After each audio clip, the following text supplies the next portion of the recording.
Hi everyone, and bonjour. As today is all about the French jurisdiction and uh, newly established ANJ, how we call it in the industry. Probably it's pronounced in French Autorité Nationale des Jeux, but we will let Miss Isabelle Falk-Pioretin to talk about this.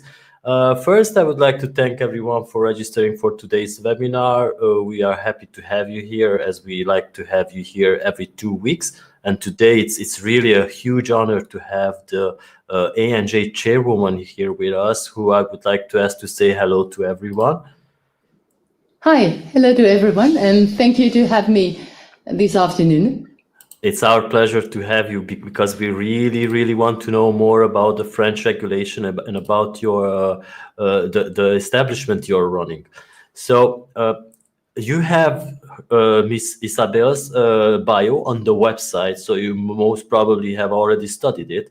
But I would like to ask her to make a brief introduction of herself before we go to the questions which we drawed up for today.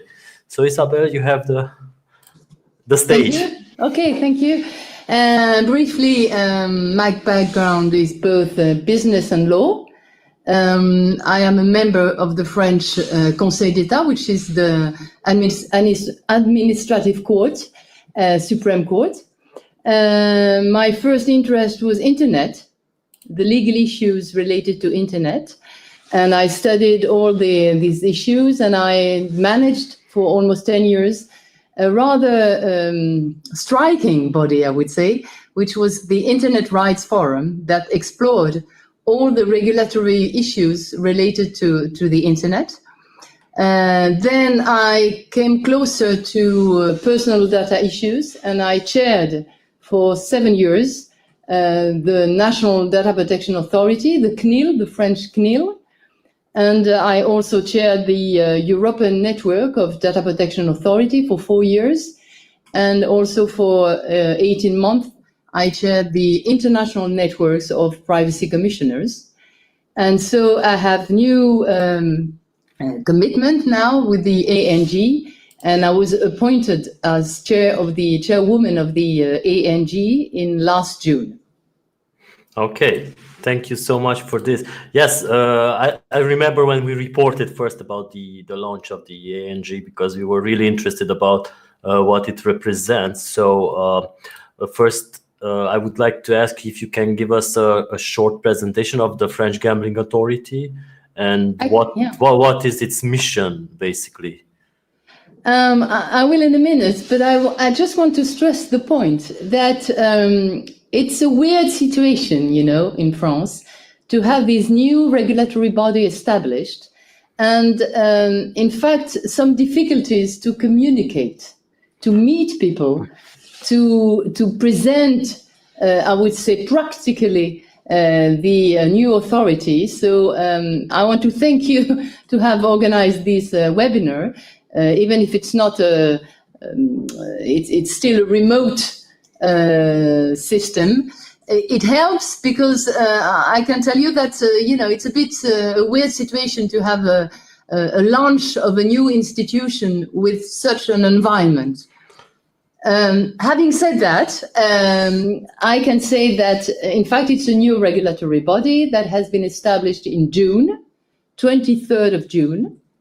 It was set in a law in November 2019, and it follows an authority that was established since 2010 that you may have known, called ARGEL.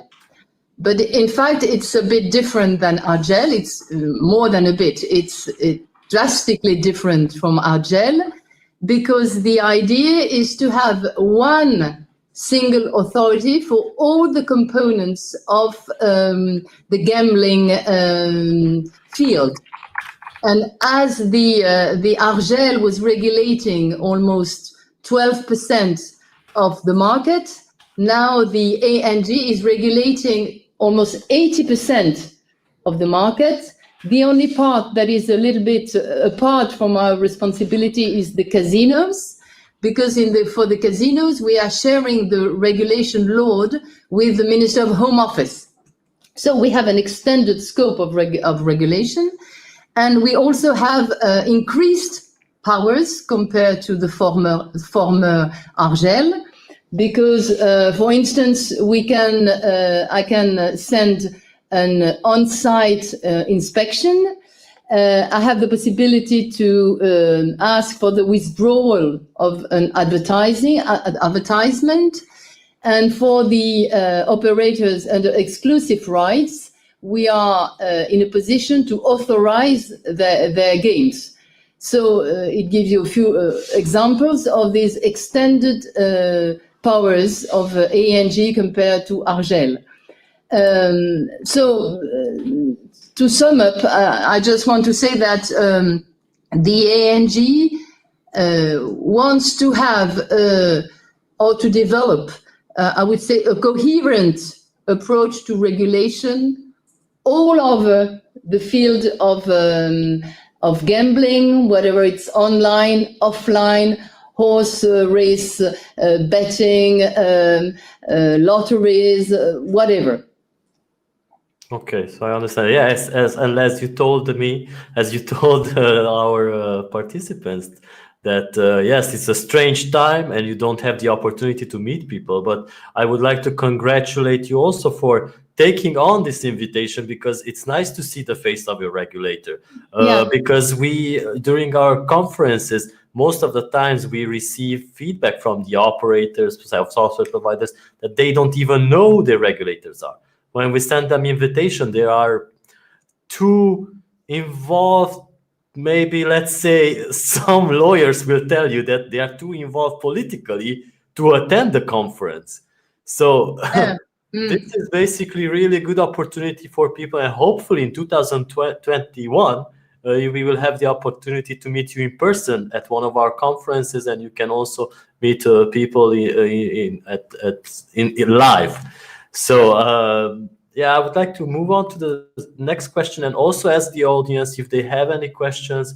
They can send it in that chat area of the webinar, and also this session is recorded, so they will receive a recording afterwards. So what is your view on the legal regulatory system in France?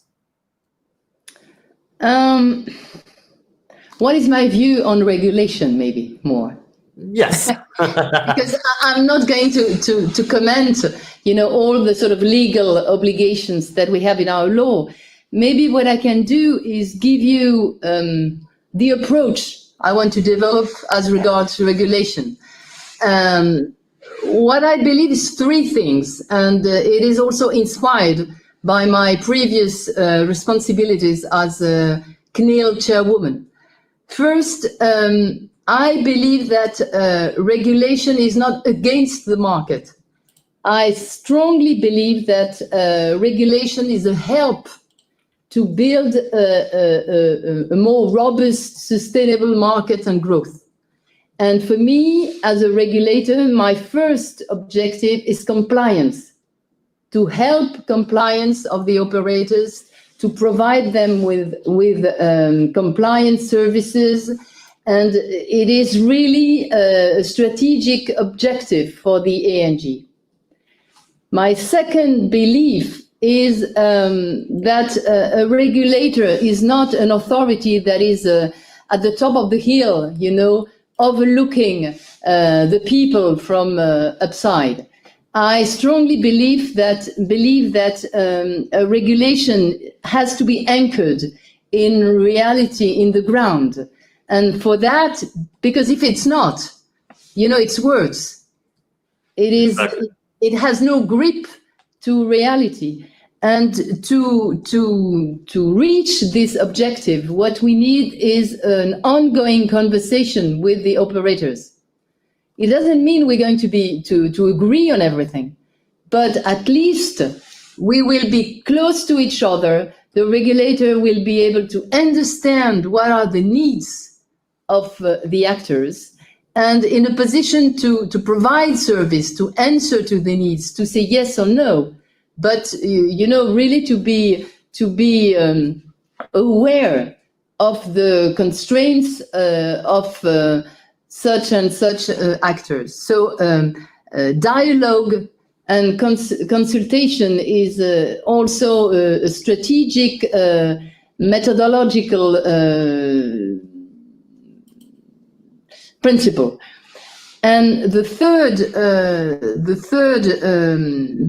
belief I have as regard regulation is that all of this is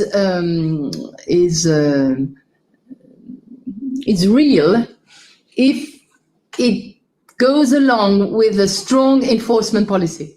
Yes. Because if there is no enforcement policy, the regulator can be understood as, speaking promises, but it has to be understood that there is a sort of community built between the regulator and the operators, but having legal practices. And for the ones that are off the limits, then enforcement has to be strong and efficient. And for instance, with the ANJ, we will, in the next weeks, month, provide the operators with, for the first time, a real annual enforcement plan. We will say, next year, we will have, let's say, 2 or 3 main issues for enforcement. So don't be surprised. We will go on the ground and we will check this and that. And as we are very close to the operators and to the actors for the compliance efforts, we will be as, I hope, demanding, as efficient for the enforcement policy. Because people, if you don't do this, somehow the legal operators, the person that are respecting the regulation, they don't have any benefit, And so we want to carry on these 3 main lines, enforcement, compliance efforts, dialogue and enforcement at the same, I would say, pace. Okay. Yeah. This is actually the perfect drawing of your regulator that is active in the industry. Yeah. And when conducting the questions for this webinar, I came across an interesting article about a survey by Observatoire des Jeux, am I pronouncing it correctly? Which said that the regulating body that monitors the gambling activity of France has revealed that gambling activity in the country is declining, but the cases of problem gambling are on the rise. So what will be the levers of the ANJ to better protect the players and especially the minors? You're right. I mean, the l'ODG, l'Observatoire des Jeux, is a very interesting body, very serious studies. And in fact, it says that less gamblers, less people are gambling, but more intensively. And I believe this is a key policy question. I was about to say political. It's not a political question, but it's really a policy issue. And it's all the more a policy issue that there is a sort of public awareness that is growing on this question. And I was last week, I was discussing with a website, a blog, and they were specialized into suburbs issues. And they were telling me that they had more and more questions from this population about pathological gamblers, and people were more and more concerned about the consequences of these high-level players, you see, in terms of debt, in terms of psychological difficulties, etc. So, I mean, there is a rising concern in France about this issue. The ANJ is more empowered than the ARGEL about the question. And so how are we going to act against this problem? I would say in three different manners. First, we will make sure that the new obligations on the operators will be respected on this particular issue. The operators have new obligations like to identify the pathological gamblers. For instance, they have to present annually an action plan on the fight against addiction and the game of minors. So there is a variety of new obligations really to deal with this issue that we will be very strict to enforce. So this is the first lever we're going to use. There is, in this lever, there is one dimension that is particularly interesting. It is advertising. Yeah. There is, we have a rather strong power as regard advertising, because the operators, they have to present each year their advertising campaign, roughly, not each advertising campaign, but what are their strategic objectives as regard advertising for the next year. And we have to approve this. So it gives us a sort of general overview by the end of the year for the next following year as regard advertising. So we have the possibility at this moment to discuss with the operators in terms of budget, in terms of scope, in terms of what population is targeted. So it's an opportunity to discuss with the operators. And if, for instance, we have an operator that is targeting,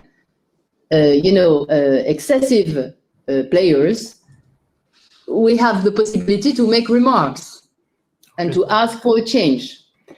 But what we have also, as regards advertising, we have the possibility to suspend a specific advertising campaign that has been launched.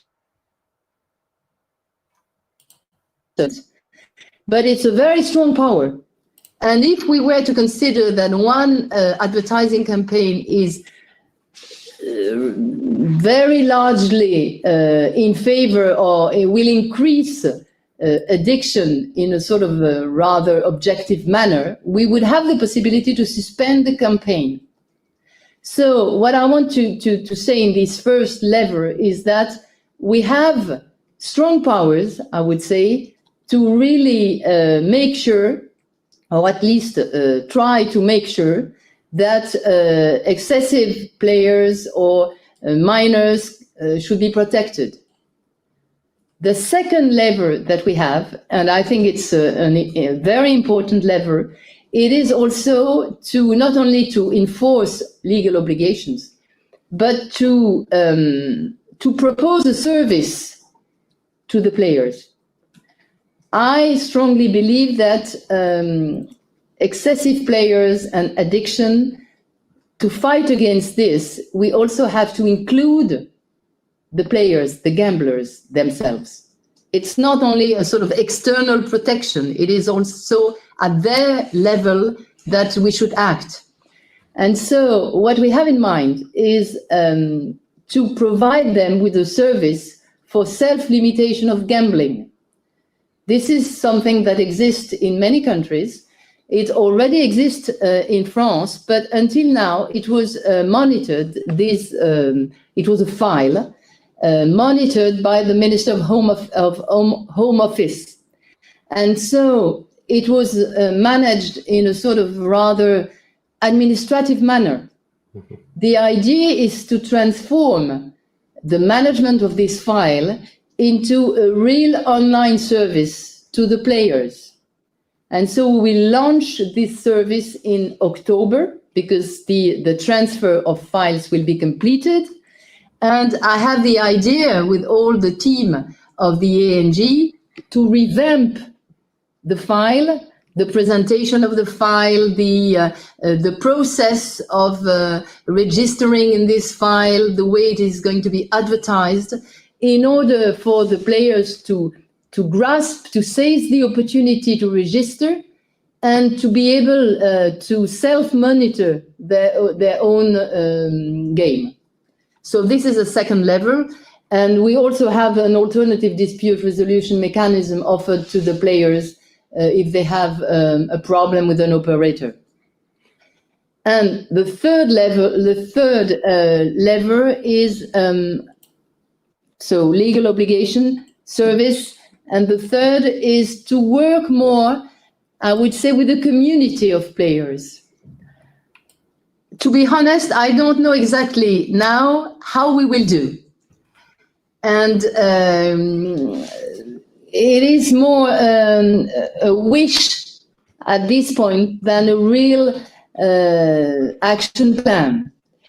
What we believe is that the community of players knows a lot about the way addiction enters into players' mind. And we want to build on that. We want to build on this collective knowledge and to ask them to help us as a regulator, to convey the messages to the players, to have testimony, to work with the community.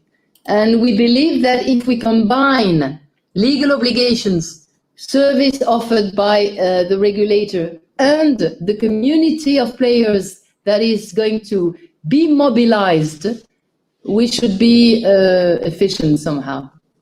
Yes, these are really, really strong points, and we do hope that everything will be as you said, because yes, like you said, such systems already exist, but not every time are taken in serious.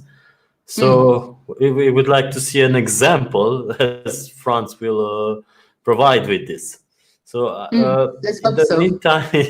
the meantime, we have some questions from the audience, but I will leave them to the end, and we'll move on to our questions. So how do you assess the cooperation with ANJ European counterparts? Because like I told you, we like to work with regulators, helping them connect with each other. But I would like to know, how are you assessing this collaboration?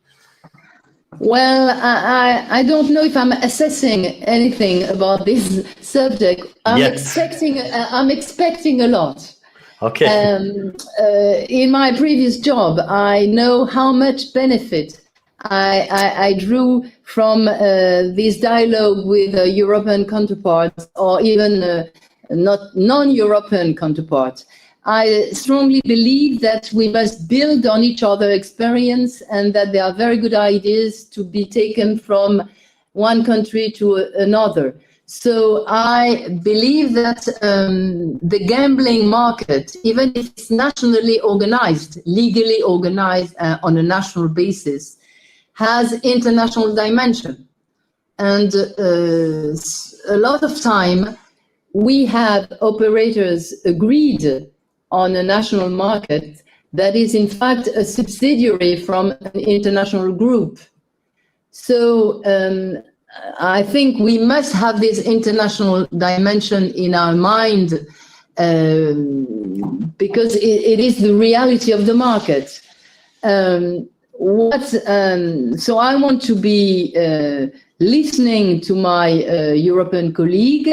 I want to be active, and I have somebody just sitting nearby me that is in charge with the ANJ of this European cooperation, and we have more and more assistance demand from counterparts, because we want to cooperate on fight against illegal sites. We want to cooperate on e-sport. There are many subjects that are present in many countries, and I think it's of course much better if we can coordinate somehow our answers.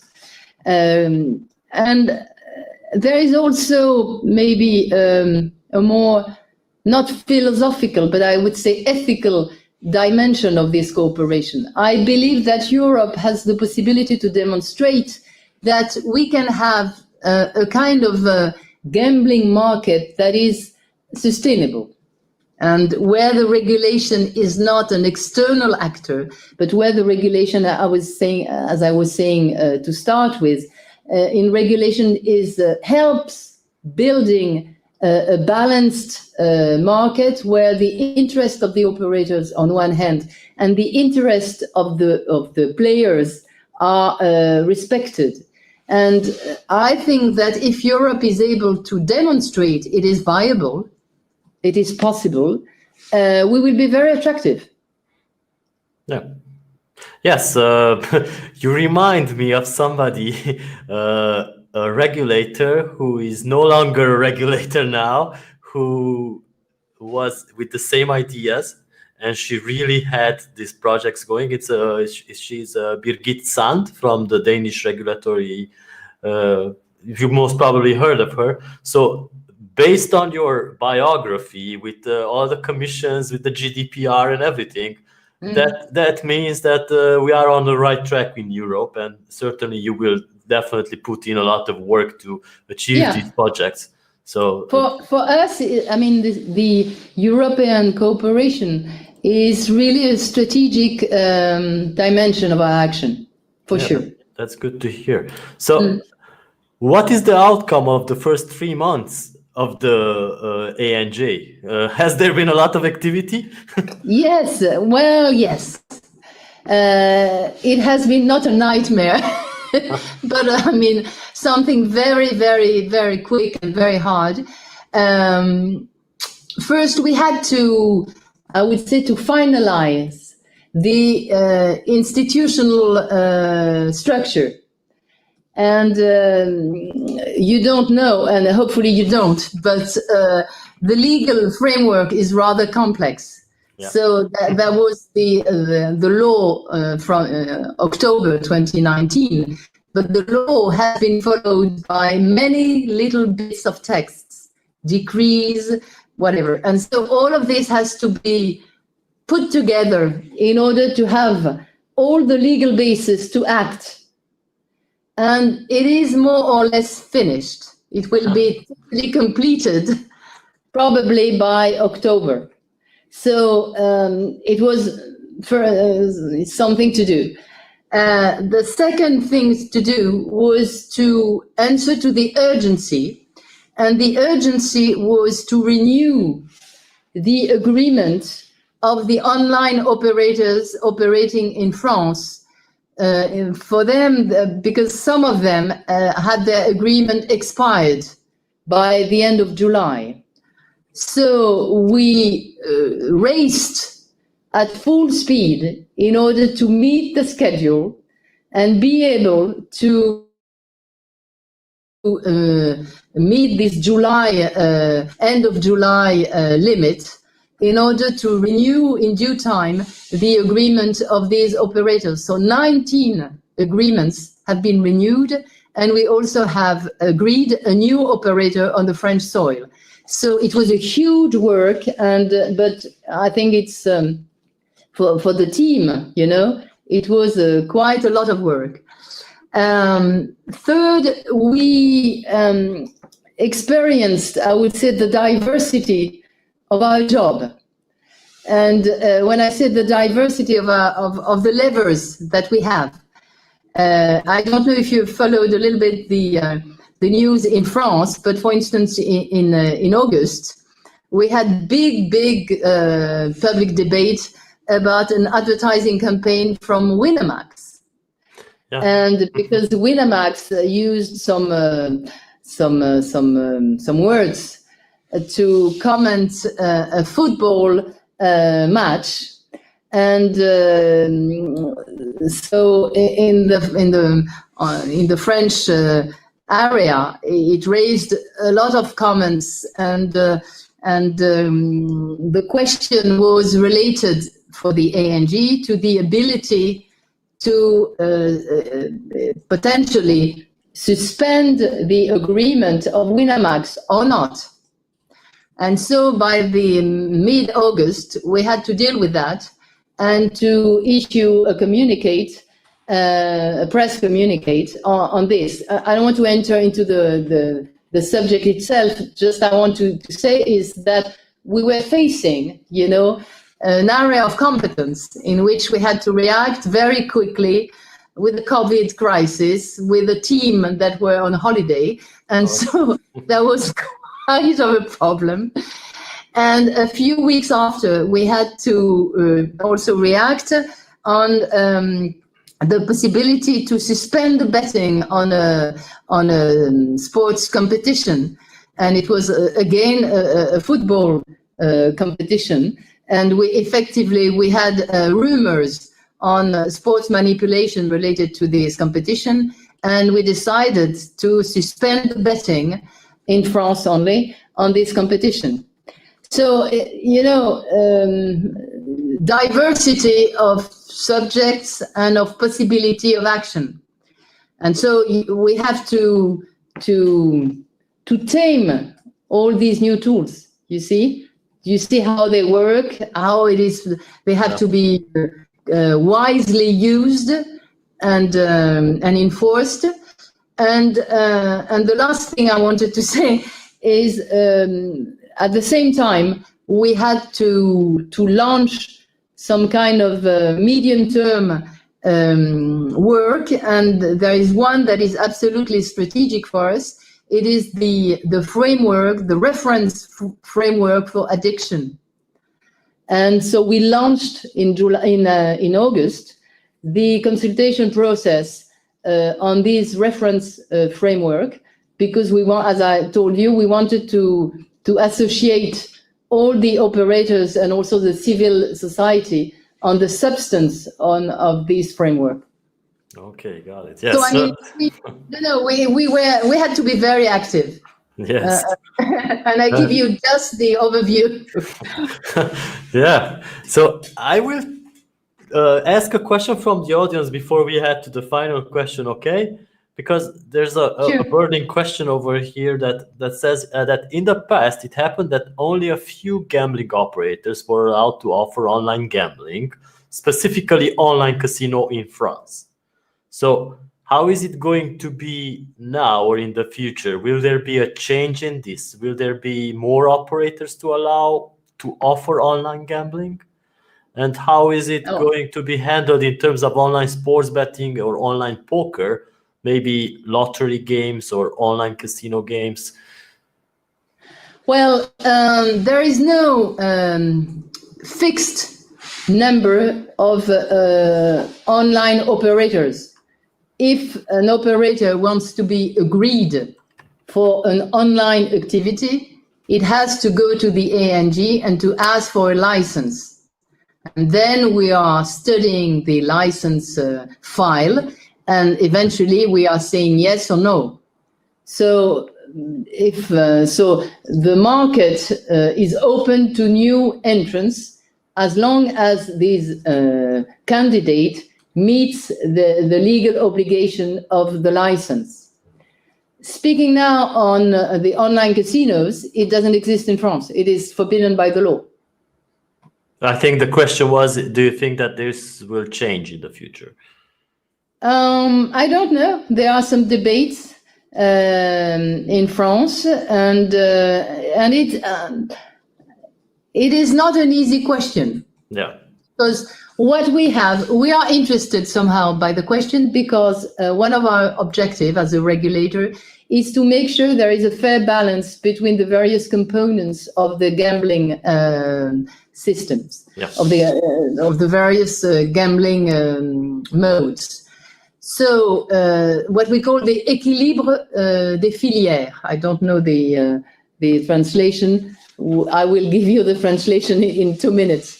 But so we are very eager as ANJ to make sure that the action of the online regulators versus online players versus the operators under exclusive rights versus the casinos keep the balance, the economic and also territorial balance. You know, it's not only a question of competition. Yeah.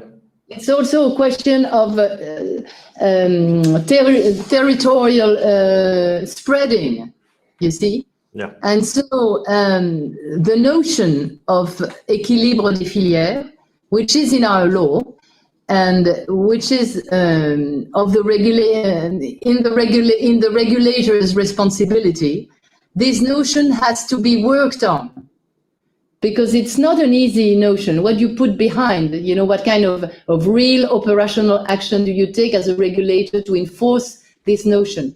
And so we will launch probably in the next weeks a working group, an open working group on this issue. Okay, so because this was also a question coming from Olive, I think, that is there a URL, an internet address for the consultation framework? So yes, there is one. There is one. I don't know it by heart, but of course there is a. We will give it to you, maybe. We will send it along with the recording of this session to all the subscribers after this webinar completes. And Olive also asked if, on your experience and your opinion, could you cite some examples of European countries that are leading the way on sustainable regulation? I'm not going to give notes, you know, to one country or the others, because it would be very very obnoxious. Yeah. And what in all the countries, there are good examples, good practices that I want to pick, you see. And in the UK, in Italy, in north of Europe, I mean, we have examples of practices we want to be inspired of. And, you know, it's more like this than we are working. Okay, that's fair enough. And another question from the audience from Baudry is that would you consider opening the gambling activities for French people that are playing from abroad, like from Belgium, maybe, for instance? This is a tricky question, because as far as I understand, because I asked the question to the legal department here, and there are some little debate. The French regulation is organized under the notion of residency. Yeah. Residency means that it applies to not the French people, but the people living in France, established resident living in France. So this is the criteria that is the legal one. Okay, so this is the final question I am asking you from the audience. It's in regards to payment options. As you may probably know, Germany recently suspended MasterCard as a payment option for online gambling. The UK has suspended credit cards to be used in gaming. So will there be such an option or specific ban in France soon, or is this just... I think the idea to work more closely with the bank system is a very interesting one. Yeah. And this is something we want to work on. And I'm very much interested by the examples that you are mentioning, because, and we will get to these authorities to ask them how they proceeded. Because, for instance, in the fight against illegal sites, to work closely with the payments systems is, of course, a very good track, because right now we're not efficient enough. Okay, yeah. So this is that was the last question I took from the audience. And now I would like to ask you, what is your agenda over the next few weeks? Because we know, just to make an announcement that a representative of ANJ will be speaking at European Gaming Congress in 2 weeks on the 6th of October. You can register for free for that event. And okay. I'm just checking who it is. yeah, so I would like to know what is your agenda for the next few weeks, and as I now learn more about you, it's probably going to be in 3 points. No, it's not going to be in 3 points. I'm not speaking in 3 points always. Just kidding. I can give you 5 if you want. Okay. No, but I think one of the key tool that we want to build in the next weeks is the reference framework for addiction, because we will finalize the consultation process by the beginning of October. And so hopefully we will have the final text that has to be taken by the Minister of Health by beginning of December. Okay. So this is something that it's, let me say just a few words on this reference framework. It is a very innovative tool, because the idea is, we have a law that is rather prescriptive with a lot of obligations, but these obligations are rather theoretical, and also they can be understood in different manner. So the idea of the reference framework is to give the interpretation, the understanding of the regulator on the main concepts, and also to provide the operators with good practices. So it is a complementary tool to the law, and it helps the operator to manage their compliance in a soft way, and also it gives us the possibility, instead of changing the law, which is very long and takes a lot of time, we have a more flexible tool to monitor the compliance efforts in a smooth way, you see. Yeah. So it's so we are very keen about this tool. We put a lot of hope in this tool. The second project that we have rather quickly in mind is the service I was telling you on the self-ban, self-exclusion. Self-exclusion, sorry, yes. And so we are planning to open this service in October. Okay. And so I believe it's going to be interesting for the players. And the third point, I'm sorry, I don't want to. It's the one I'm thinking of. It's not a project, but it's more, we are preparing right now the strategic plan for the ANJ for the next 3 years. And through an internal consultation process. And so I hope that we will be able to publish this by, let's say, December. Okay. And so in December, we will have a sort of strategic vision of the ANJ for the next 3 years. And I think it will be also a help for the operators, because it will show them how we reflect on the market, you see?